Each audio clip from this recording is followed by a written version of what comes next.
வணக்கம். Welcome to Olipettagam. நம்ம சேனலை இதுவரைக்கும் சப்ஸ்கிரைப் பண்ணாதவங்க சப்ஸ்கிரைப் பண்ணுங்க.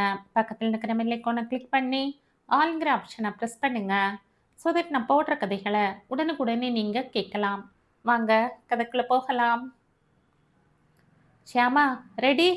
அதுவரை சாதுவாக வராந்தாவில் சுவரை நோக்கிக் கொண்டு நின்றிருந்த ஷியாமா மீராவின் குரல் கேட்டதும் ஒரே பாய்ச்சலாய் பாய்ந்து தோட்டத்தில் ஒளிந்து கொண்டிருக்கும் மீராவை தேடலானாள்.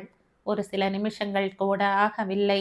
தாழ்ந்த ஒரு மரத்தின் கிளையில் ஏறி அமர்ந்திருந்த மீராவை அவள் பார்த்து விட்டாள். அவ்வளவுதான். இரண்டு முன்கால்களை தூக்கி அக்கிளையில் வைத்து நீ அவுட் என்பது போல வாலை ஆட்டிக்கொண்டு இரண்டு முறை உரக்க குரைத்தாள் ஷியாமா. மீரா கீழே இறங்கியதும் மீண்டும் கண்ணாமூச்சி ஆட்டம் தொடங்கியது. அலிப்போ சலிப்போ இல்லாமல் முதல் நாள் பெய்த மழையின் காரணமாய் சொதவென்றிருந்த தரையையும் பொருட்படுத்தாமல் அரை மணி நேரமாய் இருவரும் விளையாடுவதையே பார்த்து கொண்டிருந்தான் வாசு.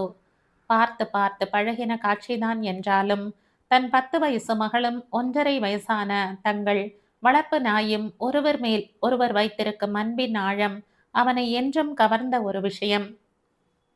1.5 வருஷங்களுக்கு முன்னால் சென்னை நகரை விட்டுவிட்டு சொந்த தொழிற்சாலையை கவனிக்க அவனும் அவன் மனைவி ராதிகாவும் ஒரே மகள் மீராவுடன் விழுப்புரத்தை அடுத்த ஊரில் குடியேறிய சமயத்தில்தான் பெரிய நகரத்தில் பல சிநேகிதிகளுடன் வாழ்ந்துவிட்ட பெண் கிராம சூழ்நிலையில் தனிமையில் தவிப்பாளே என்று எண்ணி உயர்ந்த ரக அல்சேஷன் நாய்க்குட்டி ஒன்றை வாங்கி மகளுக்கு பரிசளித்தான். என் ஃப்ரெண்ட்ஸை விட்டுட்டு நான் வரமாட்டேன் என்ற மூக்கும் கண்ணும் சிவக்க அழுது கொண்டிருந்த மீராவின் அழுகை அப்பா கொடுத்த கூடையை பிரித்து பார்த்த மாத்திரத்தில் ஓடியே போயிற்று. ஹை, நாய்க்குட்டி நேக்காப்பா? ஆமா கண்ணம்மா, நீ மெட்ராஸை விட்டு சமத்தா கிளம்பி வர்றதா இருந்தா இந்த குட்டி உனக்கு, இல்லைனா பக்கத்தாத்து அம்முவுக்கு என்ற வாசு முடிக்க கூட இல்லை. என்னைக்கு கிளம்பலாம்ப்பா என்ற மார்போடு மார்பாய் நாய்க்குட்டையை அணைத்து கொண்டு மூக்கை உறிஞ்சியபடி கண்கள் விரிய சென்னையை விட்டு போக வேண்டுமே என்ற வருத்தம் துளியும் இல்லாமல் மீரா கேட்டதும் வாசுவுக்கு சிரிப்புதான் வந்தது. ஐயா, என்ன கருப்பு அம்மாடா, தூக்க முடியல, ஒரே குண்டு. என்ன பேர் வைக்கலாம்ப்பா என்று மீரா மூச்சு கூட விடாமல் கேட்டபோது, இவ்வளவு கருப்பா இருக்கே, கருப்பின்னு வைக்க போறேன் என்ற வாசு சொன்னதும் அவன் சொன்னதை செய்து விடுவானோ என்ற பயம் மீராவுக்கு வந்து, ப்ளீஸ் டாடி, அந்த பேரு வேண்டாம் டாடி, அசிங்கமா இருக்கு என்ற கண்கள் கலங்க கெஞ்சின சமயத்தில் அவள் தாய் ராதிகா குறுக்கிட்டாள். என்ன விளையாட்டு குழந்தையோட என்ற கணவனை செல்லமாக அதட்டிவிட்டு, ஷியாமான்னு பேர் வைக்கலாமா மீரா? ஷியாமா அப்படின்னா சமஸ்கிருதத்துல கருப்புன்னு அர்த்தம் என்றதும் அந்த பெயரே அந்த நாய்க்குட்டிக்கு நிலைத்து போயிற்று. பிறகு பிறகென்ன, மீராவின் உலகம் ஷியாமாதான், ஷியாமாவின் உலகம் மீராதான்.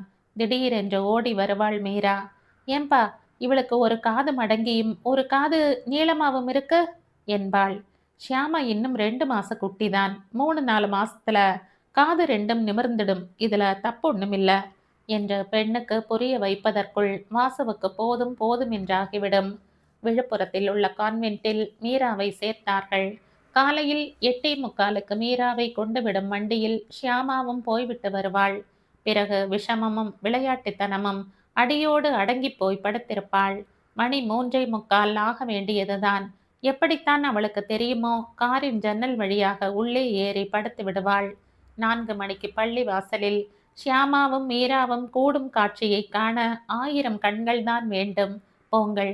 என்னவோ நாள் கணக்கில் பிரிந்தவர்களைப் போல கட்டலும் அழுகையும் அமர்க்களப்படும் மீராவின் தோழிகளுக்கு இது ஓர் அதிசயம். தினந்தோறும் பொறுமையுடன் ஷியாமாவுக்கு பல வார்த்தைகளையும் பழக்கங்களையும் கற்றுக் கொடுப்பாள் மீரா. ஷியாமா என்பாள். எங்கே இருந்தாலும் வந்து நிற்பாள் ஷியாமா. பந்து எங்கடி? தேடி எடுத்து கொண்டு வருவாள். உட்காரு. உட்காருவாள். மீரா தூக்கி எறிய ஷியாமா அதை எடுத்து கொண்டு வருவாள். இன்னொரு நாள் தொழிற்சாலையில் செய்யும் காங்கிரீட் பைப்புகளை பதப்படுத்தி ஊற செய்ய 100 அடி நீளம் 3 அடி ஆழத்திற்கு தொட்டிகள் உண்டு. அங்கு ஷியாமாவை அழைத்து போவாள் மீரா. குச்சியை எடுத்து தொட்டிக்குள் போட பாய்ந்து நீந்தி அதை எடுத்து தருவாள் ஷியாமா. தொடச்சு விடுறேன் வா. பேசாமல் வருவாள் ஷியாமா. துண்டை கையில் வைத்து கொண்டு உதறிக்கோ என்றால் ஷியாமா உதறுவாள். என்னடி, ஏன் சட்டையெல்லாம் நினைச்சிட்ட என்று மீரா குற்றம் சாட்டினாள். காதுகளை மடக்கிக் கொண்டு சாரி என்னும் கண்களுடன் பார்ப்பாள் ஷியாமா. ஒரு சமயம் வீட்டுக்கு வந்திருந்த ஒரு சிநேகிதர், இதுக்குத்தான் என்னமா நாம பேசுறது புரியறது என்று ஆச்சரியப்பட்டார். எதுக்கு என்றாள் மீரா. இதுக்குத்தான், இந்த நாய்க்குத்தான் என்றார் வந்தவர். அவ்வளவுதான், பொரிந்து தள்ளிவிட்டாள் மீரா. என்ன மாமா, உங்க 7 வயசு பையனை விட எல்லாத்தையும் எங்க ஷியாமா ஜோரா புரிஞ்சுக்கிறா. அவளை போய் அது இதுன்னு சொல்றேள், நாய்ங்கிறேளே. இது ஒரு மனுஷி மாமா, என் தங்கையாக்கும் என்று படபடத்த போது வந்தவர் நடுங்கிவிட்டாலும் வாசுவுக்கும் ராதிகாவுக்கும் சிரிப்புதான் வந்தது. தாங்கள்தான் நாயை கொண்டாடுகிறோம் என்றால் பிறரும் அப்படியே இருக்க வேண்டும் என்று எண்ணுவது சரியா என்ன? ஷியாமாவின் பருவம் இப்போது சரியாக இருக்கிறது என்று டாக்டர் சொன்னதன் பேரில் 2 மாசங்களுக்கு முன் சென்னைக்கு அவளை அழைத்து சென்று நல்ல ஆண் நாயுடன் சேர்ந்ததில் ஷியாமா இப்போது கருவுற்றிருக்கிறாள். இதில் மீராவுக்குத்தான் ஒரே பெருமை. எனக்கு ஒரு குட்டி, எனக்கு ஒன்று என்று தெரிந்தவர்கள் சொல்லும் நேரத்தில் அவள் முகத்தில் சந்தோஷம் தாண்டவமாடும். என்ன, பொண்களோட விளையாட்டுல மெய் மறந்து நிக்கிறேளா? படுக்கையறை ஜன்னல் வழியாக மீரா ஷியாமாவின் விளையாட்டை ரசித்தபடி நின்றிருந்த வாசு ராதிகாவின் குரலை கேட்டு திரும்பினான். நாளைக்கு நாம கிளம்பணுமே, இன்னும் மீரா கிட்ட சொல்லாட்டா எப்படி? இன்னும் 2 நாளில் வாசுவின் பெரியப்பா பெண்ணுக்கு தஞ்சையில் கல்யாணம். கட்டாயம் இவர்கள் போக வேண்டிய வைபவம். முதலிலேயே மீராவிடம் சொன்னால் ஷியாமாவை விட்டுவிட்டு வரமாட்டேன் என்று தகராறு செய்வாளோ என்ற நினைப்பில் இன்று வரை சொல்லவில்லை. இப்போது சொல்ல வேண்டியதுதான். மீரா, வாசுவின் அழைப்பை முதலில் கேட்டு விளையாட்டை நிறுத்தியது ஷியாமாதான். என்னப்பா, கம் ஹியர். ஷியாமா தொடர மீரா உள்ளே வந்தாள். அவளிடம் சுற்றி வளைக்காமல் விஷயத்தை கண்டிப்புடன் சொன்னான் வாசு. கல்யாணம் போன்ற பொது நிகழ்ச்சிகளுக்கு ஷியாமாவை அழைத்து போவது இயலாத காரியம் என்றும் அப்பா ஒரு தரம் சொல்லிவிட்டால் அதுதான் நடக்கும் என்றும் நன்றாய் தெரிந்திருந்த மீரா, ஷியாமாவுக்கு பாப்பா பிறக்கிற சமயமாச்சேப்பா என்று மெல்ல கேட்டதும், டாக்டர் கிட்ட இன்னைக்கு கார்த்தால கூட கேட்டேன், இன்னும் 5-6 நாளைக்கு பிறக்காதுன்னார். அதனால இங்க எல்லாரும் ஷியாமாவை பார்த்துப்பா, நாம நாளைக்கு போயிட்டு 2 நாள்ல திரும்பிடலாம் என்று அழைத்து பேசிவிட்டான் வாசு. காரில் சாமான்கள் ஏற்றப்படுவதை பார்த்து கொண்டே இருந்த ஷியாமாவுக்கு ஒரே சந்தோஷம். எப்போது இப்படி காரில் சாமான்கள் ஏற்றினாலும் சென்னை போன்ற இடங்களுக்குத்தான் போவார்கள். காரில் நீண்ட தூரம் பயணம் செய்வதென்றால் அவளுக்கு தனி ஆசை. பெண் சீட்டில் அமர்ந்து முகத்தை ஜன்னலுக்கு வெளியே நீட்டிக்கொண்டு விற்றென்று அடிக்கும் காற்றை ரசிப்பதென்றால் அவளுக்கு ஒரே குஷிதான்.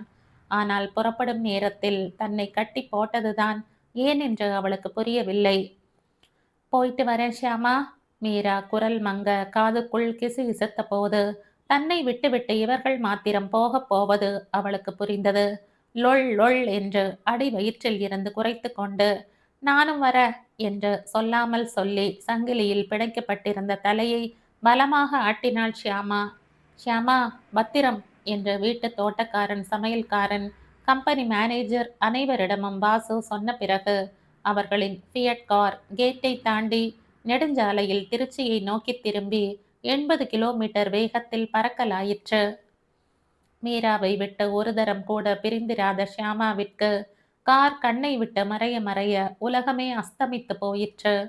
கேட்டை மூடிவிட்டு அவளை தோட்டக்காரன் அவிழ்த்து விட்டதும் வேகமாய் ஓடி கேட்டை ஒரு முட்டு முட்டி தள்ளி பார்த்து பயன் இல்லாமல் போகவே கண்ணும் மனசும் ஓவென்று அழ தோட்டத்து வேப்ப மரத்தடியிலேயே படுத்து விட்டாள் ஷியாமா.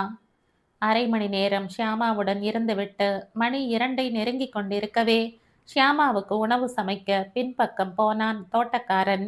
அதே சமயத்தில் இஸ்திரிக்கு கொடுத்திருந்த துணிகளை எடுத்து வந்த வண்ணான் வீட்டினுள் சென்ற துணிகளை சமையல்காரனிடம் ஒப்படைத்துவிட்டு திரும்பியவன் லேசாக தூறல் போடவே அவசரமாக தோட்டத்தை தாண்டி கேட்டை திறந்து அதை சரியாக மூடாமல் வெளியே ஓடினான். ஓரிரு நிமிஷங்களில் வேகமாக அடித்த காற்று சரியாக மூடாத கதவுகளை ஆவென திறந்துவிட்டு சென்றது. மீராவின் நினைவாக உள்ளம் துடிக்க படுத்திருந்த ஷியாமாவுக்கு கதவுக்கு அந்தப்புறம் நின்று ஷியாமா என்று மீரா அழைப்பது போல தோன்றியது. உடல் பரபரக்க எழுந்து கேட்டை தாண்டி நெடுஞ்சாலையை அடைந்து மூக்கை காற்றில் நீட்டி மீரா போன வண்டியின் வாசம் அவளை இழுக்க, கருவுற்றிருக்கும் வயிறு தாழ்ந்திருக்க ஒரே ஓட்டமாக ஓடலானாள் ஷியாமா. தூறிக்கொண்டிருந்த வானம் வெளுத்துவிட்டது. பளிச்சென்று இத்தனை நாழிகை எங்கோ ஒளிந்து கொண்டிருந்த சூரியனும் வெளியில் வந்துவிட்டான். மணி 3ஐ நெருங்குகிறதே. ஷியாமாவுக்கு உணவை கொடுத்து விடலாம் என்று ஒரு பெரிய தட்டு நிறைய பக்குவப்படுத்திய மாமிசத்தை ஆற வைத்து எடுத்து கொண்டு வந்த தோட்டக்காரனுக்கு திறந்து கிடந்த கதவுகளை பார்த்ததும் ஒரு கணம் திடுக்கிட்டு போயிற்று. இதற்கு முன்னர் பல நேரங்களில் கேட் திறந்திருந்ததும் ஷியாமா வெளியில் ஓடாததை நினைத்து கொண்டு கதவுகளை மூடிவிட்டு சாப்பாட்டு தட்டை வராந்தாவில் வைத்துவிட்டு ஷியாமா என்றான் உரக்க. 5 நிமிஷங்கள் ஆயின. ஷியாமா வரவில்லை. எங்கம்மா போயிட்ட ஷியாமா என்று மீண்டும் அழைத்துவிட்டு வீட்டினுள் சென்று தேடலானான். படுக்கை அறையில் கட்டிலுக்கு கீழே, மீராவின் அறையில் அவள் மேஜைக்கு கீழே, சாப்பாட்டறை ஜன்னல், பாத்ரூமில் பைப்புக்கு கீழே என்று வழக்கமாக ஷியாமா படுக்கும் எல்லா இடங்களையும் பார்த்தாகிவிட்டது.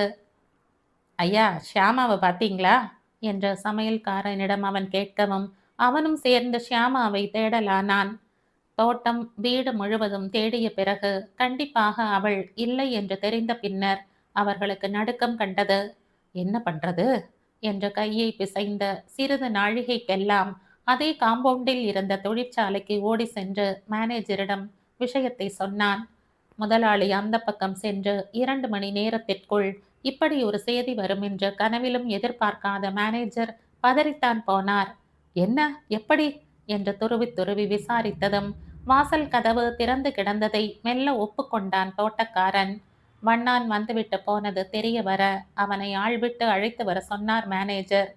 நான் நாயை பார்க்கலிங்க, நான் கேட்டை சாத்திட்டு தான் போனேனுங்க என்று ஒரே அடியாக சாதித்து விட்டான் அவன். மீராவுடன் விளையாடும் ஞாபகத்தில் தண்ணீர் தொட்டிக்கு போயிருப்பாளோ, ஒருவேளை அதனுள் தவறி விழுந்துவிட்டு பைப் நடுவில் மாட்டிக்கொண்டு விட்டாளோ?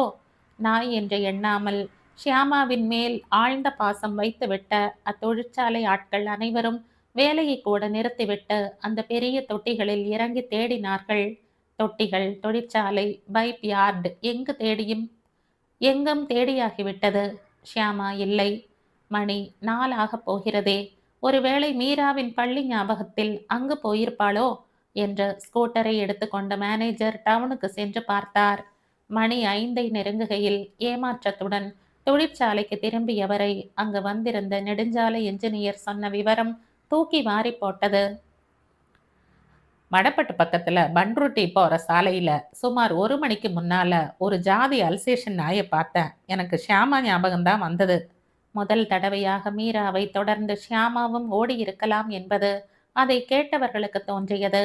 நெய்வேலி வழியாக தஞ்சையை அடைய வாசு திட்டமிட்டிருந்தது மேனேஜருக்கு தெரியும் என்றாலும் கர்ப்பிணியான ஒரு நாயால் எவ்வளவு தூரம் ஒரு காரை தொடர முடியும் என்ற பயமும் எழுந்ததால் நான் நெய்வேலி வரைக்கும் போய் பார்த்துட்டு வரேன் என்று சொல்லி அவர் கிளம்பின போது மணி 5ஐ தாண்டி விட்டது. வழியில் விசாரித்து கொண்டே சென்றவருக்கு, ஆமாங்க, ஒரு பெரிய நாய் கொஞ்ச நேரம் முன்னால் இப்படி ஓடிச்சு என்று கேட்க கேட்க நம்பிக்கை ஏற்பட்டது. பன்ருட்டியில் 4 சாலைகள் கூடும் இடத்திலும் விசாரித்தார். சென்னை கும்பகோணம் சாலையில் ஷியாமா ஓடியதை ஓரிருவர் சந்தேகமாக சொன்ன அதே நேரத்தில் கொஞ்சம் படித்தவன் போல இருந்த ஒரு மனிதன், இப்பத்தான் மடப்பட்ட ரோட்ல ஒரு நாயை பார்த்தேன் என்று சொன்னான். இருட்டி கொண்டு வருவதாலும் வழி தெரியாமல் போனதாலும் ஷியாமா ஒருவேளை வீட்டை நோக்கி திரும்பி விட்டாளோ என்ற நப்பாசையில் மேனேஜர் மீண்டும் ஸ்கூட்டரை வந்த வழியிலேயே ஓட்டினார்.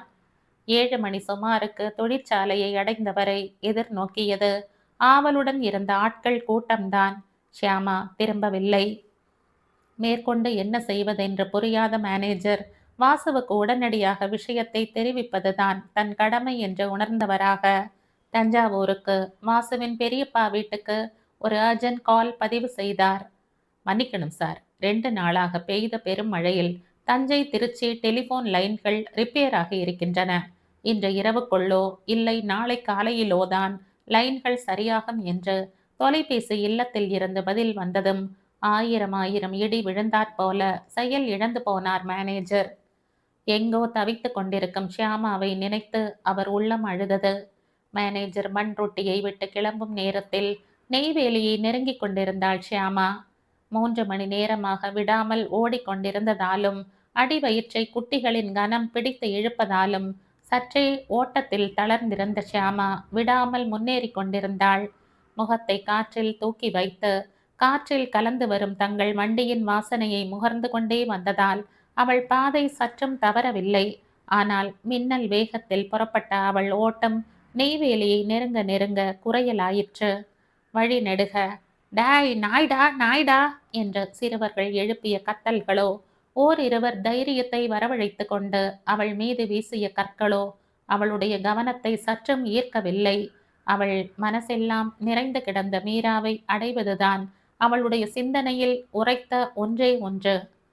சென்னை கும்பகோணம் சாலையில் ஓடிக்கொண்டிருந்த ஷியாமா நெய்வேலியின் நுழைவு வளைவுகளை தாண்டும் நேரத்தில் சட்டென்று நின்றாள். நாக்கு ஒரு சான் போல வெளியில் தொங்க புஸ் புஸ் என்று இறைத்து கொண்டே சாலையில் மோப்பம் பிடித்தாள். சென்னை கும்பகோணம் சாலையில் தங்கள் வண்டியின் வாசனை தெளிவாக வந்தாலும் வலதுபுறம் நெய்வேலிக்கு செல்லும் பாதையிலும் அதே வாசனை வருவதை உணர்ந்தாள்.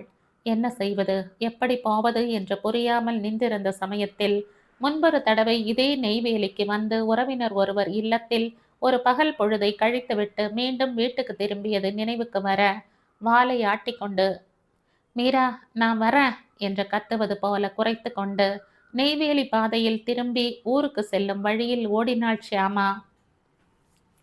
முன்பு மட்டும் என்னை அழைத்து கொண்டு வந்தவர்கள் இந்த தடவை என்னை விட்டுவிட்டு வந்துவிட்டார்களே, ஏன் நான் போன தடவை ஏதாவது விஷமம் செய்தேனா?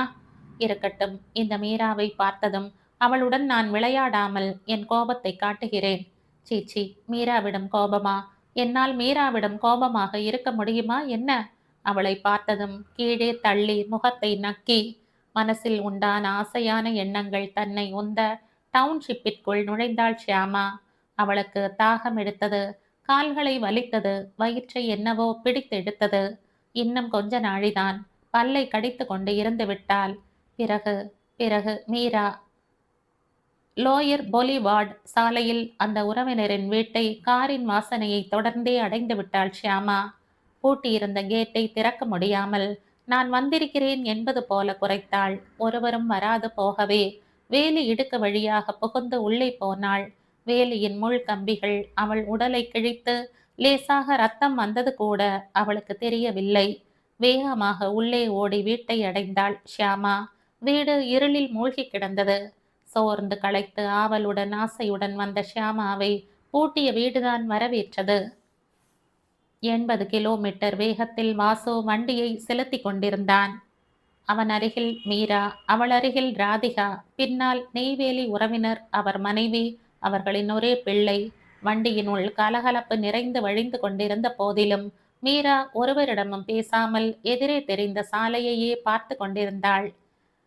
மீரா, இது என்ன மரம், அது என்ன பயிர், கமான் டெல்மி, அந்த ஆளு வண்டியில என்ன எடுத்துட்டு போறான் சொல்லு என்றெல்லாம் வாசு நடுநடுவில் மகளை வம்புக்கு இழுத்த போது மனசில்லாமல் ஒன்று இரண்டுக்கு பதில் சொன்னவள் மற்றவற்றுக்கு குரல் கம்ம தெரியாதுப்பா என்று சொல்லி வாளாவிருந்த போது வாசுவுக்கு பெண்ணின் மன வருத்தம் நன்கு தெரிந்தது.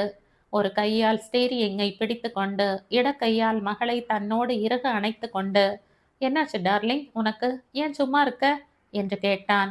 இதற்கும் பதில் சொல்லவில்லை மீரா. சில நிமிஷங்கள் கழிந்தன. அப்பா, என்னம்மா டைம் என்னப்பா?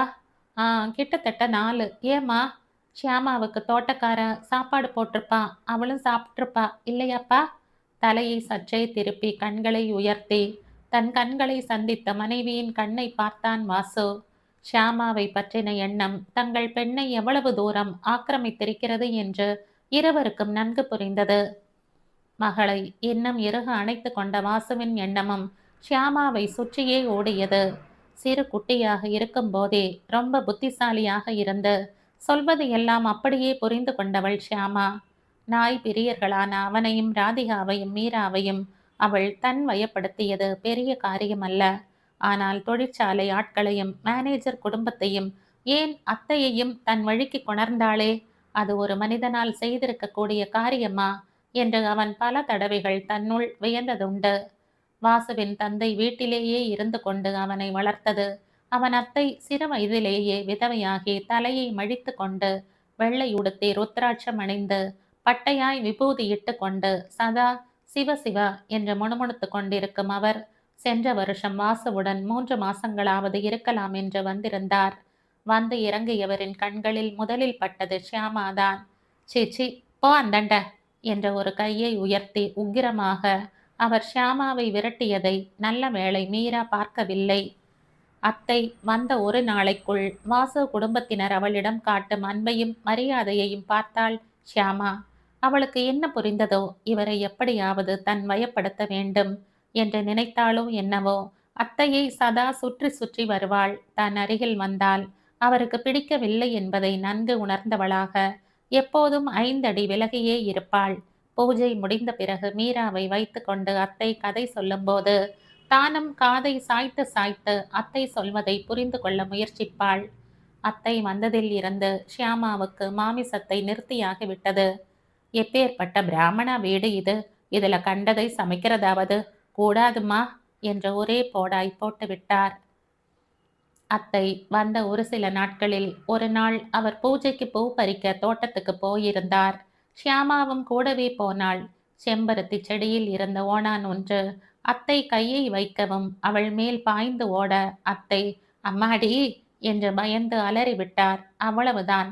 தரையில் இறங்கி அடுத்த செடியில் ஓணான் ஏறிக்கொள்வதற்குள் அதை பாய்ந்து பிடித்து கடித்து குதறி போட்ட ஷியாமா அத்தையிடம் திரும்ப வந்து ஓரடி தள்ளி நின்று என்று மெல்ல முனுகி, நான் செய்த காரியம் சரிதானா என்பது போல் பார்த்தாள். அத்தையின் மனம் அன்றுதான் மாற ஆரம்பித்தது. மற்றொரு நாள் ஒட்டடை கொம்பு ஒன்று வாங்க ஒரு வியாபாரியை அழைத்தார் அத்தை.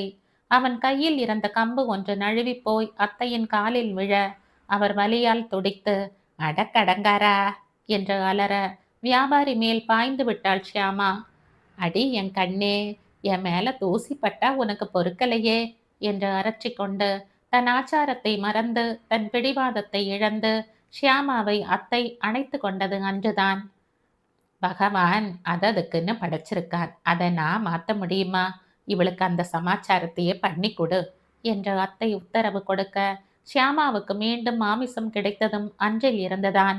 அத்தையின் மனசை தான் கவர்ந்து விட்டோம் என்பது ஷியாமாவுக்கு நிச்சயமாய் தெரிந்த பிறகு இடத்தை கொடுத்தால் மடத்தை பிடுங்கும் கதைதான்.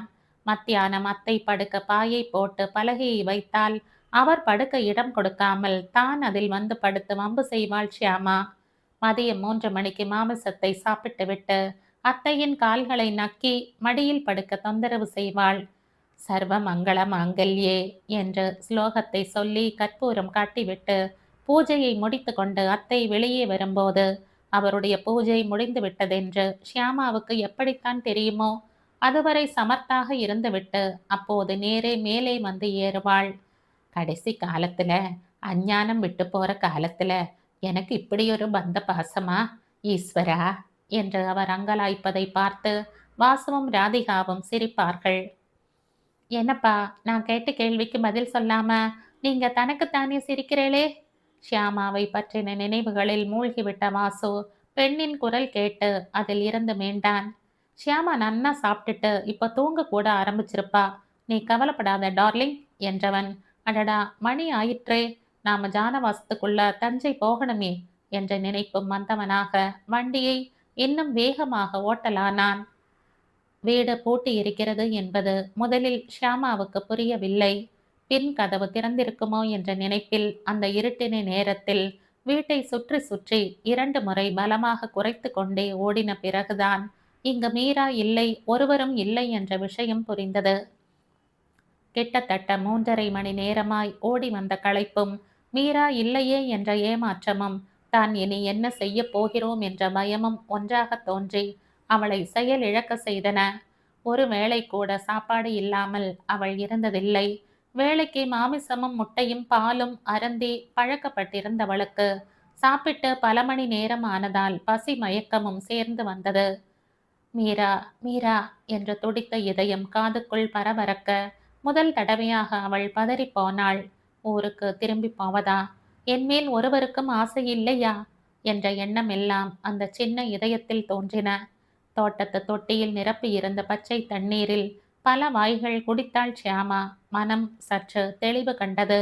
மீண்டும் வாசலுக்கு வந்த வழியிலேயே ஓடி சென்னை கும்பகோணம் சாலையை அடைந்தாள். மீராவும் என்ன மாதிரியே எனக்காக ஏங்கிக் கொண்டிருப்பாளோ என்ற எண்ணம் அவளுள் மின்னலாய் இறங்க முகத்தை தூக்கி காற்றில் மூக்கை நீட்டி தங்கள் வண்டியின் வாசனையை முகர்ந்தவாறே மீண்டும் தன் பயணத்தை தொடரலானாள் ஷியாமா. அவள் ஓட்டத்தில் முன்பிருந்த வேகம் இல்லை என்றாலும் உள்ளத்தில் அதே ஆர்வம் இருந்தது. வானம் கருத்து போய் ஊர் நன்கு அடங்கிவிட்டது. முன்தினம் பெய்திருந்த மழையால் தரை சகதியிட்டு கிடந்தது.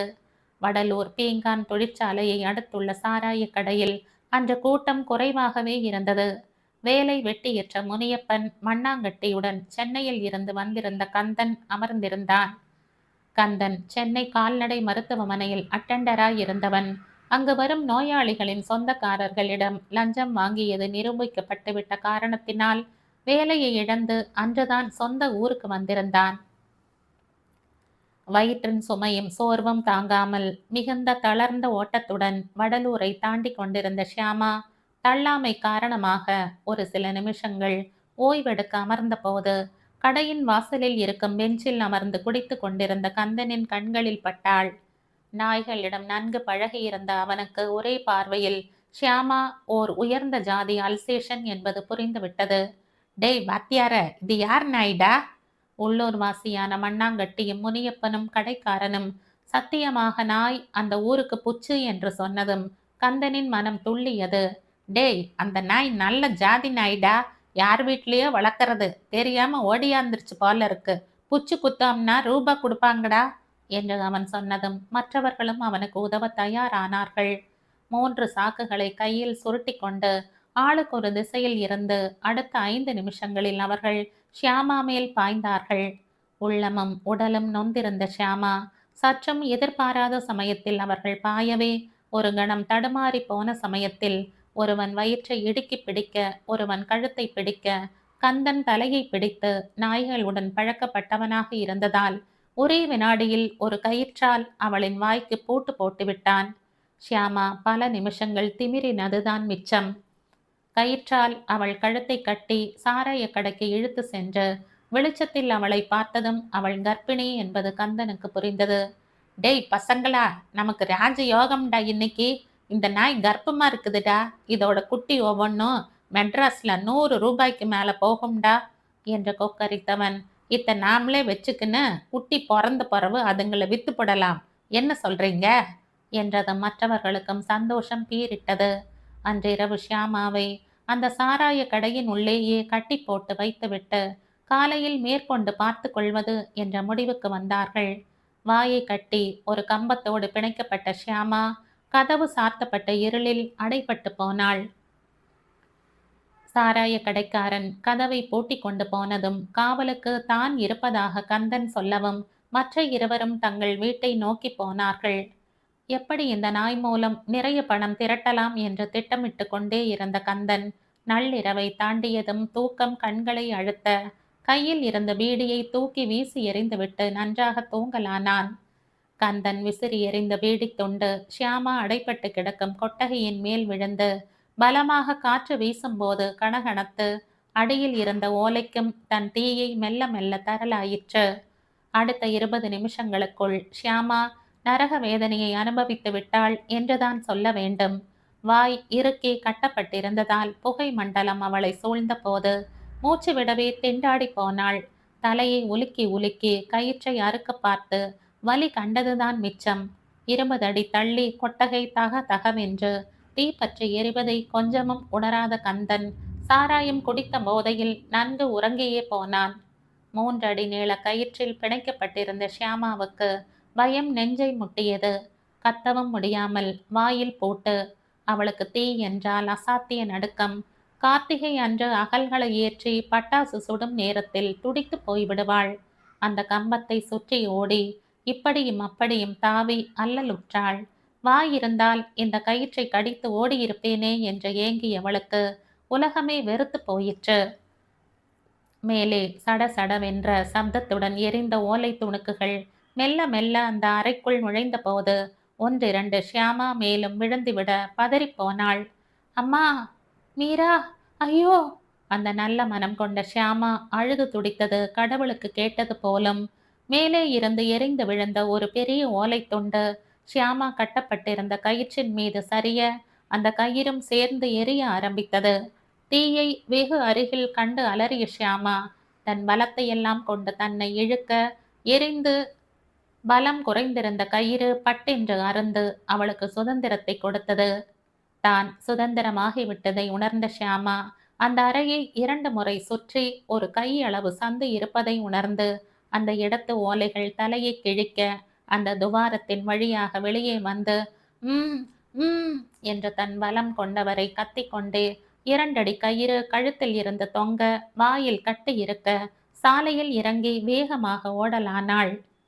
எவ்வளவு நேரம் அப்படி ஓடியிருப்பாளோ? கண்கள் மயங்கி இனியும் எங்களால் ஓட முடியாதென்று கால்கள் தளர இனி என்ன நடந்தாலும் நடக்கட்டும் என்ற வெறுப்புணர்வு ஏற்பட்டு சாலையில் இருந்து இறங்கி மணல் பாங்கான அந்த கால்வாயை அடைந்து அங்கு மண்டி கிடந்த நாணல் புதர்களில் விழுந்தாள் ஷியாமா.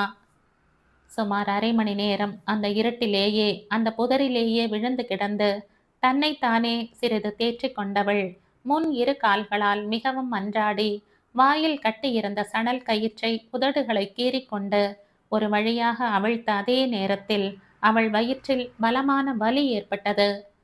கால்வாய் தண்ணீரை குடித்துவிட்டு மீண்டும் ஷியாமா அங்கேயே 1 மணி நேரம் படுத்து கிடந்த போது வானம் வெளுத்து சூரியன் உதயமானான். கால்வாய்க்கு சற்று தள்ளி இருந்த கிராமத்தில் வசிக்கும் ராசாத்தி விடியற்காலையிலேயே எழுந்து கால்வாய்க்கு குளிக்க புறப்பட்ட நேரத்தில் 9 மாச கை குழந்தையும் விழித்து கொண்டு விட்டது. அவனை இடுப்பில் அமர வைத்து கொண்டு ஒரு பக்க மார்பை குழந்தைக்கு சுவைக்க கொடுத்து கொண்டே கால்வாயை அடைந்தாள். வாய்க்கால் வெறிச்சோடி கிடந்தது. குழந்தையை மணலில் உட்கார வைத்தாள். அவள் சேலையை அவிழ்த்து குளிக்க ஏதுவாக உடுத்தி கொண்டு தண்ணீரில் இறங்கி முங்கி முங்கி குளித்தாள். அம்மா தண்ணீரில் குளிப்பதைக் கண்டு தானும் அங்கு போக ஆசைப்பட்ட அந்த குழந்தை மெல்ல தவழ்ந்து தண்ணீர் முகப்பை அடைந்தது. மஞ்சளை சுவாரஸ்யமாக கல்லில் உரைத்து கொண்டே வீட்டில் உள்ள மாடுகளை கறந்து பண்ணை வீட்டுக்கு பொழுதோடு பால் கொண்டு போக வேண்டும் என்ற நினைப்பில் மூழ்கி இருந்த ராசாத்தி தன் மகன் தவழ்ந்து வந்ததையோ தண்ணீரில் இறங்கியதையோ சற்றும் கவனிக்கவில்லை. தண்ணீரில் தவழ்ந்த குழந்தைக்கு தண்ணீர் அளவு முகத்தை எட்டிவிடவே மூச்சு முட்டிப்போய் மா என்று அழ ஆரம்பித்தது. திரும்பி மகனை ராசாத்தி பார்ப்பதற்கும் கால்வாய் நீரின் வேகத்தோடு அவள் மகன் போவதற்கும் சரியாக இருந்தது. ஐயோ மவனே என்று அலறினாள் அவள். 3 அடி 4 அடி ஆழமுள்ள கால்வாய்தான் என்றாலும் புது தண்ணீர் சற்று வேகமாக ஓடியதால் மகனை வேகமாக ராசாத்தியால் தொடர முடியவில்லை. அடே மவனே ராசா என்ற அவள் ஓலம்தான் அந்த அமைதியான சாலையில் எதிரொலித்தது. அவள் உதவிக்கு ஒருவரையும் காணோம். நாணல் புதர் வழியாக நடந்ததையெல்லாம் பார்த்து கொண்டிருந்தாள் ஷியாமா. மவனே என்று ராசாத்தி அலறிய போது அவளுக்குள் உண்டாகவிருக்கும் தாய்மை விழித்து கொண்டது. ஷியாமா ரெடி என்று மீரா உரக்க கூறிவிட்டு தங்கள் தண்ணீர் தொட்டியில் ஒரு கம்பை எறிவதும் தான் ஓடி சென்று அதை மீட்பதும் அவள் நினைவில் வந்து போயிற்று. அவ்வளவுதான், தன்னை மறந்தாள். தன் உடல் வலியையும் உள்ள சோர்வையும் மறந்தாள் ஷியாமா. ஒரே பாய்ச்சலில் கால்வாயில் பாய்ந்து நீந்தி அந்த சின்ன குழந்தையின் சட்டையை வாயால் கவ்விக்கொண்டு கரைக்கு கொணர்ந்து விட்டாள். ஸ்தம்பித்து போனாள் ராசாத்தி. கடவுளே என்று அவள் கூவியதும் எங்கிருந்தோ ஒரு பெரிய நாய் பாய்ந்து தன் குழந்தையை மீட்டு கரையில் கிடத்தியதும் அவள் சிலுத்து போனாள். எல்லாம் 1 நிமிஷ காலத்திற்குள் நடந்து விட்டது என்றாலும் அவள் சிலிர்ப்பு அடங்கவே இல்லை.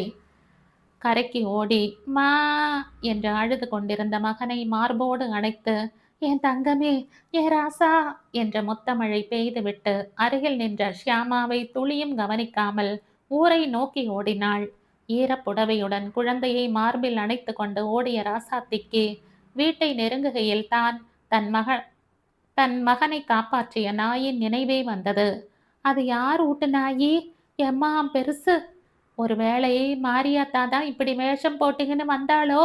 நினைக்க நினைக்க அவள் மனம் பரபரத்தது. வீட்டினுள் நுழைந்து கணவன் மடியில் குழந்தையை போட்டவள் இருங்க வந்து விவரம் சொல்ற என்று சொல்லிவிட்டு சொம்பை எடுத்துக்கொண்டு பசுவிடம் ஓடினாள். ராசாத்தி தன்னை கவனிக்காதது ஷியாமாவுக்கு ஏமாற்றமாகவே இருந்தது என்றாலும் அவள் மனம் மறத்து போயிருந்த நிலையில் அது அவளுக்கு பெரிதாக தோன்றவில்லை. ஒரு நல்ல காரியம் செய்தோம் என்ற நினைப்பில் திரும்ப மீராவை தொடர நினைத்தவளுக்கு ஆயாசம்தான் மேலிட்டது. மீண்டும் நாணல் புதருக்கு சென்றாள். அங்கேயே தலை தொய்ய படுத்து விட்டாள். பாலை கறந்து கொண்டே கணவனிடம் விவரத்தை சொன்ன ராசாத்தி அலுமினிய தட்டை எடுத்துக்கொண்டு சொம்பு நிறைய பாலுடன் மீண்டும் கால்வாயை நோக்கி வேகமாக வந்தாள்.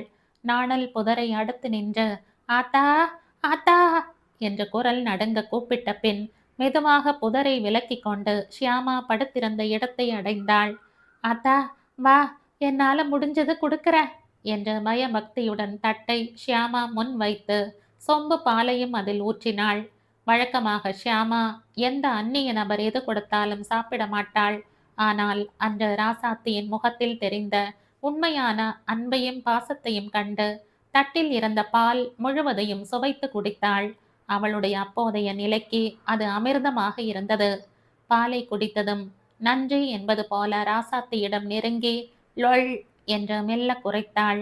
தன் மகனை காப்பாற்றிய நாய்க்கு தன்னால் இயன்ற சன்மானம் கொடுத்து விட்டோம் என்ற சந்தோஷத்தில் ராசாத்தியும் வீடு திரும்பினாள். தன் மனமும் உடலும் தெம்பு பெற்றதால் பயணத்தை தொடர ஷியாமா நினைத்ததை இறைவன் மீண்டும் மாற்ற எண்ணினான். அந்த விடியற்காலை நேரத்தில் ஊஞ்சலில் அமர்ந்திருந்த மணமக்களுக்கு பழுத்த சுமங்கலிகள் பாலும் பழமும் கொடுத்து கொண்டிருந்த வேளையில் பாடேன் ராதோ என்ற யாரோ சொன்னதால் கணீர் என்ற குரலில் மாசில் அயோத்தியில் மன்னன் தசரதன் மாதவத்தால் வந்த மைந்தனே தாலோ என்ற ராதிகா பாட ஆரம்பித்தாள். முழம் ஜருகையிட்ட பாவாடையை உடுத்தி கொண்டு தலை நிறைய பூவுடன் இருந்த மீராவுக்கு அவள் தாய் பாடுவதில் நிரம்ப பெருமை. ஓரமாக நின்றிருந்த வாசுவின் தோளை தட்டினார் உறவினர் ஒருவர். உனக்கு ட்ரங்கால் வந்திருக்கு. எனக்கா? எங்க இருந்து? உங்க ஊர்ல இருந்ததா? வந்த இந்த 18 மணி நேரத்திற்குள் போன் ஒன்றையும் எதிர்பார்க்காத வாசுவுக்கு தொழிற்சாலையில் ஏதேனும் விபத்து நேர்ந்திருக்குமோ என்ற எண்ணம்தான் முதலில் தோன்றியது. வாசுகையர், அந்த பக்கம் மேனேஜர் பேசினார். ஷியாமாவை முதல் நாள் பகலில் இருந்து காணவில்லை என்றும் தாங்கள் எல்லா இடத்திலும் தேடிவிட்டதையும் பண்ருட்டி வரைதான் சென்று வந்ததையும் முதல் நாள் லைன் சரியாக இல்லாததால் இப்போதுதான் அவனுடன் பேச முடிந்ததையும் விவரமாக சொன்னார். என்ன சொல்வான் வாசு? என்னவென்று கேட்பான்? கனவிலும் நினைக்காத ஒன்று நடந்துவிட்டால் அவன்தான் என்ன பண்ணுவான்? பதறிப்போனான் என்று சொல்லலாமா? இல்லை, சொந்த பெண்ணை போன்ற ஷியாமாவை காணவில்லை என்பதனால் துடித்து போனான் என்று சொல்லலாமா? எல்லாம் தான். போலீஸ்ல சொல்லி தேட சொல்லுங்க, என்ன செலவானாலும் பரவாயில்ல. நம்ம ஃபேக்டரி ஆளுகளை நாலா பக்கமும் அனுப்பி தேட சொல்லுங்க, நானும் உடனடியா புறப்பட்டு வரேன் என்று சொல்லி போனை வைத்த வாசுவுக்கு தனக்கே இத்தனை வேதனை எழுகிறதே, மீரா கேட்டால் என்ற எண்ணத்தோடு ஷியாமா எங்கு எப்படி தவிக்கிறாளோ என்ற வேதனையும் சேர்ந்து எழுந்தது. பால் குடித்த தெம்பில் மீராவை தொடரலாம் என்று எண்ணி கிளம்பிய ஷியாமா எண்ணி 10 அடிகள் எடுப்பதற்குள் அவள் வயிற்றில் பளிச்சென்ற வலி கோடு போடலாயிற்று. பல்லை கடித்து கொண்டு நாணல் புதரை தாண்டி மணல் பாங்கான இடத்துக்கு சென்றவளுக்கு வலி மிகுதியாகி கண்களை இருட்டி கொண்டு வந்தது. எப்படியோ தட்டி தடுமாறிக்கொண்டு அடர்ந்திருந்த நாணல் புதரை மீண்டும் அடைந்தவளின் கைகளும் கால்களும் வலியில் கோணிக்கொண்டு போகலாயிற்று. ஊசி கொண்டு யாரோ தன்னை குத்துவது போல் துடித்த ஷியாமா நாணல் புதர்களின் நடுவில் பரபரவென்று முன்னங்கால்களால் தோண்டலானாள். வலியினூடே இப்படி செய்வது அவளுக்கு இதமாகத்தான் இருந்தது. உம் உம் என்று உருமலோடு கலந்த சப்தத்தை வெளியிட்டு கொண்டு தான் தோண்டிய குழியில் படுத்தாள் ஷியாமா. ஒரு கணம் கூட ஓரிடத்தில் படுக்க முடியவில்லை. எழுந்தாள், மீண்டும் படுத்தாள். தெய்வமே, என்னை ஏன் இப்படி மாட்டுகிறாய்? நான் இறக்கப் போகிறேனா என்று அழுது கொண்டே அவள் முனகிய அதே வினாடியில் அடி வயிற்றை கிழிப்பது போன்ற வலியை உண்டாக்கி கொண்டு ஷியாமாவின் இரத்தத்தையும் சதையையும் கொண்ட அவளது முதல் குட்டி வெளியில் வந்து விழுந்தது. குட்டியை சுற்றியிருந்த ஜவ்வு போன்ற தோலை பற்களால் கிழித்து இழுத்து தின்று குட்டியை தன் நாக்கினால் பல தடவைகள் புரட்டி புரட்டி நக்கினாள் ஷியாமா. ஜவ்வில் இருந்து விடுபட்ட அந்த குட்டி கருமையான பந்து போல அழகாய் இருந்த அந்த குட்டி ஞா ஞா என்று கத்திக்கொண்டு தாயின் மடியை நோக்கி தவழ்ந்தது. அடுத்த அரை மணிக்குள் ஷியாமாவின் மடியில் 5 கருப்பு உருண்டைகள். 3 ஆண்களையும் 2 பெண்களையும் தன் ஜாடையாகவே ஈன்றுவிட்ட ஷியாமாவுக்கு எப்படியோ எத்தனை உயர்வாகவோ பெற வேண்டிய குட்டிகளை இப்படி மண்ணில் புதர் நடுவில் அனாதைகளாய் பெற்றிருக்கிறேனே என்ற வருத்தம் நெஞ்சை முட்டியது. மீராவையும் தொடர முடியாது. இவற்றை வைத்து காப்பாற்றக்கூடிய தெம்பும் எனக்கு இல்லையே. என்ற வேதனையும் அவளுள் எழுந்து கண்ணில் நீராக இறங்கியது. அம்மா, அப்பா, மீரா, நீங்கள் எங்கே?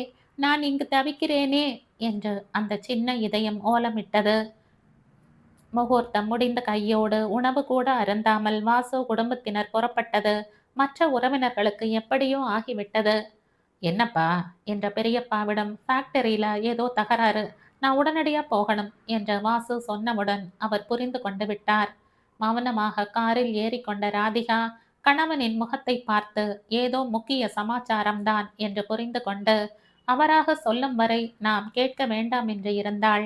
ஆனால் தலைகால் புரியாத வேகத்தில் கும்பகோணத்தை அடைந்துவிட்டு அங்கிருந்து அதே வேகத்தில் அவன் கீழ் அணைக்கரையை நோக்கி காரை செலுத்த முற்பட்டதும் தான் ராது கேட்டாள். என்ன விஷயம் வாசு என்று. அவளுக்கு விஷயத்தை சொல்ல வேண்டுமென்ற எண்ணம்தான் வாசுவுக்கும்.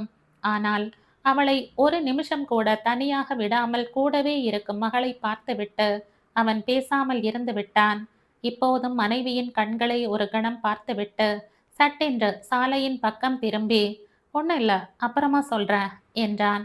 தந்தையின் வித்தியாசமான போக்கை சற்றே புரிந்து கொண்ட மீரா அவனை சரிப்படுத்தும் எண்ணத்தில் அவனுக்கு பிடித்தமான விஷயங்களை பற்றி பேச எண்ணி, அப்பா, நாம ஒரு நாள் சுருக்கு போறது ஷியாமாவுக்கு தெரியாது இல்லையா? அவ நம்மள எப்படிப்பா ரிலீவ் பண்ணுவா? அவளுக்கு ஏதாவது வாங்கிட்டு போக வேண்டாமா என்றாள். அவ்வளவுதான், வெடித்தான் வாசு. நீ சும்மா இருக்க மாட்ட மீரா, எப்ப பார்த்தாலும் ஷியாமா ஷியாமா. ஊருக்கு போய் ஷியாமாவை காணவில்லை என்றால் என்ன செய்ய போகிறாளோ என்று பயந்து கொண்டிருந்தவனுக்கு மீரா இப்போதே ஷியாமா ஸ்மரணை செய்தால் வேறு எப்படி இருக்கும்? ஷியாமா படுத்திருந்த கால்வாயை ஒட்டியுள்ள கிராமத்தில் அன்று காலையில் இருந்து ஒரே குழப்பம். ராசாத்தியும் அவள் புருஷனும் காலையிலேயே குழந்தையை எடுத்துக்கொண்டு அருகில் உள்ள சேத்தியார் தோப்பு மாரியம்மன் கோவிலுக்கு போய்விட்டார்கள். மணியக்காரர் லபோ திபோ என்று கத்திக் கொண்டிருந்தார். வெறி பிடித்த நாய் ஒன்று காலை கடன் கழிக்க சென்றிருந்த அவர் தம்பியை கடித்து விட்டதுதான் காரணம். நானும் 2 நாளா சொல்லிக்கிட்டு இருக்கேன், எங்கிருந்தோ இந்த வெறி நாய் ஒன்று ஊருக்குள்ள வந்து நுழைஞ்சிடுச்சு. நேத்து ஒரு குழந்தைய கடிச்சது, அப்பால ஒரு ஆட்டை கடிச்சது, இன்னைக்கு என் தம்பிய. இன்னாடா ஊர் ஜனங்க முச்சு விடும், இந்த நாய் கடிச்சே சாகணுமா? ஏண்டா அறிவு கட்டவங்களா, போய் அந்த சனியை எங்க இருந்தாலும் பிடிச்சு அடிச்சு கொல்லுங்கடா. நாயை வர்ணித்தார் கடிப்பட்ட தம்பி. நல்ல கருப்பு நாயி, பிசாசு மாதிரி இருக்குது, இம்மா உசரம் இருக்குன்ன. சாதாரணமாக அரை முழத்தை ஒரு முழமாக சொல்லும் அவர் முழங்காலுக்கும் உயரமான நாயாக அதை வர்ணிக்கிறார். மணியக்காரர் ஆத்திரம் பீரிட, போங்கடா போக்கத்தவங்களா, போய் அதை உண்டு இல்லைன்னு ஆக்கிட்டு வாங்கடா என்று உத்தரவு கொடுக்கிறார். கால்வாய் கருகே அந்த சனியன் நடமாடுவதாக அவர் சொல்ல 10க்கும் மேற்பட்ட ஆட்கள் கம்பும் அறிவாளுமாக ஷியாமா படுத்திருக்கும் கால்வாயை நோக்கி ஆத்திரத்துடன் நடை போடுகிறார்கள். லோயர் அணைக்கட்டை தாண்டும் சமயத்தில் காரின் அதிவேகத்தாலோ என்னவோ ரேடியேட்டர் தண்ணீர் கொதித்து போய் பேனட்டிற்கு மேல் புஷ் என்று ஆவி வெளிவருகிறது. காரை நிறுத்துகிறான் வாசு. பேனட்டை திறக்கையிலேயே ஆவி அவன் மேல் வாரி அடிக்கிறது. காரின் பின்புறம் எப்போதும் வைத்துள்ள பிளாஸ்டிக் பக்கெட்டை எடுத்து அருகே பிரவாகம் எடுத்து ஓடும் கொள்ளிட ஆற்றில் இருந்து ஒரு வாளி எடுத்து கொதித்து கொண்டிருந்த ரேடியேட்டருள் ஊற்றுகிறான். அந்த உஷ்ணம் அடங்க 10 நிமிஷங்கள் அங்கே தங்க வேண்டி வருகிறது. பேனட்டை மூடிவிட்டு வண்டியில் அமரும் வாசு தனக்குத்தானே சொல்லிக் கொள்வது போல, இன்னும் கொஞ்ச தூரம்தான் சேத்தியார் தோப்பு, அதையும் வடலூரையும் தாண்டிட்டா மெதுவா போலாம் என்கிறான். மேனேஜர் மண்ருட்டி வரை வந்து பார்த்து விட்டார். அதனால் ஷியாமா இருந்தால் நெய்வேலியில்தான் இருப்பாள் என்பது அவன் எண்ணம். ஆனால் வாசு வேகமாக கடக்கப் போகும் சேத்தியார் தோப்புக்கு அருகில்தான் அவர்களுடைய ஷியாமா இருக்கிறாள் என்பதை அவன் உணரவில்லை. தாங்கள் மிகவும் எதிர்பார்த்திருந்த அழகான குட்டிகளை போட்டுவிட்டு ஒரு வாய் சோறு கூட இல்லாமல் அனாதையாய் தங்கள் ஷியாமா தவிக்கிறாள் என்றோ அவளை கடந்தேதான் போக போகிறோம் என்றோ வாசு சற்றும் அப்போது உணரவில்லை. குட்டிகளுக்கு பால் கொடுத்து கொண்டு கிழிந்த நாராய் கிடந்த ஷியாமாவின் செவியில் தூரத்தில் வரும் கிராம ஆட்களின் சப்தம் லேசாக கேட்டது. கருப்பு நாய்டா, யாரு பார்த்தாலும் மண்டையில ஒரே போடு என்று அவர்கள் கத்திக்கொண்டு வருவது தனக்கு பெரிய ஆபத்தாக இருக்க போவதை அந்த கணம் ஷியாமா தெரிந்து கொள்ளவில்லை. வாசுவின் கார் சேத்தியார் தோப்பை நெருங்கிக் கொண்டிருக்கிறது. கம்பும் அறிவாளுமாக கிராமத்தில் இருந்து புறப்பட்ட ஆட்கள் சாலையை தாண்டி மணல் பாங்கான பகுதியை அடைகிறார்கள். அவர்களுக்கு முன்னே ஆரம்பிக்கும் நாணல் புதர் வாய்க்காலை ஒட்டியபடி அடுத்த 100 அடிக்கு நீண்டு கிடக்கிறது. என்னடா, கண்ணு கெட்டுன வரைக்கும் ஒரு நாயையும் காணமேடா என்ற ஒருவன் சொல்ல மீண்டும் சாலையில் ஏறி சுற்றுமுற்றும் பார்க்கிறார்கள். வாசுவின் காரின் பேனட்டில் இருந்து மறுபடியும் ஆவி வெளிவரத் தொடங்குகிறது. அவசரமாக போக வேண்டிய சமயத்தில் இப்படி ஒரு தடங்கலா என்று ஆத்திரம் கொண்ட வாசு வண்டியை நிறுத்தாமலே போனால் என்ன என்றும் யோசிக்கிறான். பிரசவித்து உடலெல்லாம் துவண்டு கிடக்கும் ஷியாமாவுக்கு சற்று தூரத்தில் ஆட்கள் வருவதும் உரக்க பேசுவதும் நன்கு கேட்கிறது. தன் வீட்டாரிடமிருந்து தான் பிரிக்கப்பட்டு விட்டோம் என்ற ஆத்திர உணர்வு நிரம்பிய அவளிடம் தாய்மை வெறியும் கொஞ்சம் கொஞ்சமாக சேர்ந்து கொண்டிருக்கிறது. யாராவது என் அருகில் வரட்டும், பிறகு அவன் உயிர் அவங்கிட்ட இருக்காது என்று சொல்வது போல மெல்ல உரிமை குட்டிகளை தன் நாக்கால் நக்கி கொடுத்தாள். ஷியாமா படுத்திருந்த இடத்தை சுற்றி நாணல் புதர்கள் இருந்ததால் வெளியே நடப்பவை அவளுக்கு கொஞ்சமும் தெரியவில்லை. அவள் அங்கு படுத்திருப்பதும் அந்த ஆட்களுக்கு தெரியவில்லை. காற்று வாய்க்காலில் இருந்து எதிர்ப்புறமாக சாலையை நோக்கி வீசியதால் சாலையில் நிற்கும் மனிதர்களின் வாசமும் ஷியாமாவுக்கு எட்டவில்லை.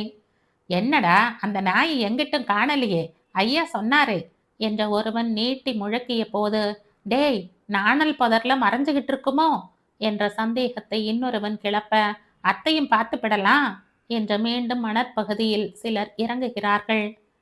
பேனட்டின் மேல் புகை மண்டலம் அதிகரித்து வண்டியும் தத்தி தத்தி போக ஆரம்பிக்கவே வண்டியை மெதுவாக்கி நிறுத்தினான் வாசு. அவன் வண்டியை நிறுத்தின இடத்தில் இருந்து 50 அடி தொலைவில் சில ஆட்கள் உரக்க பேசியவாறு நின்றிருந்தனர். வாசு வண்டியை நிறுத்தி பேனட்டை திறந்துவிட்டு பின்னால் இருந்து பக்கெட்டை எடுத்த போது அவர்களில் சிலர் சாலையிலேயே நிற்க, சிலர் மட்டும் மணல் பகுதியில் இறங்கி போவதை பார்த்தான். நான் போய் வாய்க்கால இருந்து தண்ணி கொண்டுட்டு வரேன் என்ற ராதிகாவிடம் சொல்லிவிட்டு அவனும் மணல் பகுதியில் இறங்கி அடர்ந்து படர்ந்திருந்த நாணல் காட்டிற்கு இந்த பக்கமாக தண்ணீர் எடுக்க சென்றான். கோவிலில் இருந்து வீடு திரும்பிய ராசாத்தியை முதலில் பார்த்தவள் அடுத்த வீட்டு சொக்குதான். என்னடி, காலையிலேயே கோயில் என்று கேட்க ராசாத்தியும் தன் குழந்தை அன்று காலை காப்பாற்றப்பட்ட விவரத்தை சொன்னாள். அடங்கொப்புறானே, நம்ம மணியக்காரரு தம்பிய கடிச்ச கருப்பு வெறிநாயும் அங்கிட்டு தான் இருக்குதான். அத்தை அடிச்சு போடணும்னு தான் கிராம சனங்க போயிருக்காங்க என்று சொக்கு சொன்னதும் ராசாத்திக்கு தூக்கி மாறி போட்டது. நேராக வீட்டுக்கு ஓடி வந்தவள் மூச்சிறைக்க, மச்சான், கிராம சனங்க வெறிநாயை அடிக்க வாய்க்கா பக்கம் ஓடி போயிருக்காங்களாம். நம்ம பையனை காப்பாத்தின கருப்பு நாயும் அங்கதானே இருக்குது. ஒருவேளை அதுதான் இதுவோ என்னமோ. இத்த அடிக்க நான் விடமாட்டேன், நீ ஓடி போய் தடுத்துப்பிடு மச்சான் என்று கெஞ்சவும் அவனும் வாய்க்காலை நோக்கி ஓடலானான். ஷியாமாவின் வெறியும் கோபமும் வினாடிக்கு வினாடி அதிகமாகிக் கொண்டே போயிற்று. நானும் என் குட்டிகளும் படுத்துக்கிறோம், எங்களுக்கு தொந்தரவு கொடுப்பது யார் என்று நினைத்த அவள் கண்கள் சிவந்து போயின. நாணல் புதரின் இந்த பக்க கோடியை அடைந்த அந்த 4 ஆட்கள் புட்ரா புட்ரா என்ற கோஷமிட்ட வண்ணம் கைகளால் புதர்களை விலக்கிக் கொண்டே முன்னேறலானார்கள். அவர்களின் கத்தலும் கோஷமும் ஷியாமாவின் காதுகளில் நாராசமாக விழுந்தன. அவள் கண்களுக்கு இன்னும் விவரம் ஒன்றும் தெரியாதபடி நாணல் வளர்ந்து கிடந்தது. காரில் புழுக்கமாக இருந்ததால் இறங்கி நின்று கொண்டாள் ராதிகா. வாசுவுக்கு இப்படி ஒரு மனக்கலக்கம் வரும் அளவுக்கு என்ன நடந்திருக்கும்? உண்மையிலேயே ஃபேக்டரியில் அப்படி ஏதாவது தகராறா? சென்ற வருஷம் தொழிலாளி ஒருவன் பைப் செய்யும் இயந்திரத்தில் மாட்டிக்கொண்டு யார் செய்த புண்ணியமோ கையை மட்டும் தாரை வார்த்துவிட்டு உயிர் தப்பினான். அது மாதிரி இப்போது ஏதாவது? அவளுக்கு ஒன்றும் தோன்றவில்லை. தூரத்தில் நடந்து சென்று கொண்டிருக்கும் கணவனை பார்த்தாள். இந்த வண்டி வேறு இப்படி தகராறு செய்கிறது. நல்ல வேளையில் ஊர் போய் சேர வேண்டும் என்றும் அவளுக்கு தோன்றியது. நீண்டு கிடந்த நாணல் புதரின் மறுகோடியில் 4 ஆட்கள் பிடி பிடி என்று கத்திக்கொண்டு எதையோ பார்ப்பதும் அவளுக்கு தெரிந்தது. யாரை தேடுகிறார்கள்? ஒருவேளை திருடனாக இருக்குமோ என்ற ராதிகாவின் சிந்தனை தூரத்தே சாலைக்கு மறுபுறம் ஓடி வரும் இன்னொரு நபரை கண்டு கலைந்தது. வேணாண்டா, அத்த அடிக்காதீங்க, அது ரொம்ப நல்லது, வேணாண்டா என்று கத்திக்கொண்டே முன்னேறி சாலையில் நின்றிருந்த ஆட்களை அடைந்து விட்டான் அவன். சீச்சி, அது வெறி பிடிச்சதுன்னு நம்ம மணியக்காரர் சொன்னாரு, அவரை விட உனக்கு ரொம்ப தெரியுமா, போடா என்று அவனை ஒதுக்கி விட்டனர் சிலர். ராதிகாவின் ஆவல் இப்போது அதிகமாக போயிற்று. அவர்கள் எதை அடிக்க பார்க்கிறார்கள்? இவன் வேண்டாம் என்று எதை தடுக்கிறான்? ஹலோ மிஸ்ஸஸ் வாசு, நீங்க இங்க இப்படி? ஜீப் ஒன்று அவர்கள் வண்டி அருகில் நிற்க விழுப்புரம் கான்ட்ராக்டர் ஒருவர் இறங்குகிறார்.